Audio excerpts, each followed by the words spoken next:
ರಾಜ್ಯ ಕಾಂಗ್ರೆಸ್ ಸರ್ಕಾರದ ಅವಧಿಯಲ್ಲಿ ಕರ್ನಾಟಕ ಮಹರ್ಷಿ ವಾಲ್ಮೀಕಿ ಪರಿಶಿಷ್ಟ ಪಂಗಡಗಳ ಅಭಿವೃದ್ಧಿ ನಿಗಮದಲ್ಲಿ ನಡೆದಿದೆ ಎನ್ನಲಾಗಿರುವಂತಹ 196 ಕೋಟಿ ರೂಪಾಯಿ ಹಗರಣದ ಸಂಪೂರ್ಣ ಮಾಸ್ಟರ್ ಮೈಂಡ್ ಸಚಿವ ಬಿ ನಾಗೇಂದ್ರನೇ ಆಗಿದ್ದಾನೆ. ಜೊತೆಗೆ ವಾಲ್ಮೀಕಿ ಅಭಿವೃದ್ಧಿ ನಿಗಮದ ಹಗರಣದ ಹಣವನ್ನು ಲೋಕಸಭಾ ಚುನಾವಣೆಗೂ ಬಳಕೆ ಮಾಡಲಾಗಿದೆ. ಇದು ಜಾರಿ ನಿರ್ದೇಶನಾಲಯ ಅಂದರೆ ಇಡಿ ಸಲ್ಲಿಕೆ ಮಾಡಿದ ದೋಷಾರೋಪಣಾ ಪಟ್ಟಿಯಲ್ಲಿ ಎಲ್ಲವೂ ಕೂಡ ಉಲ್ಲೇಖ ಆಗಿದೆ.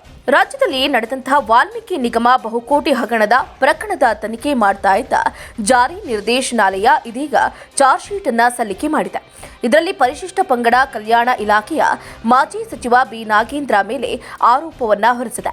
ಇಡಿ ಸಲ್ಲಿಕೆ ಮಾಡಿದ ದೋಷಾರೋಪ ಪಟ್ಟಿಯಲ್ಲಿ ಪ್ರತಿ ಹಂತದಲ್ಲಿಯೂ ಕೂಡ ಸ್ವತಃ ಸಚಿವ ಬಿ ನಾಗೇಂದ್ರ ಭಾಗಿಯಾಗಿದ್ದು ಆತನೇ ಡೀಲ್ ಮಾಡಿದ್ದಾನೆ ಅಂತ ಮಾಹಿತಿ ಅಳವಡಿಕೆ ಮಾಡಲಾಗಿದೆ.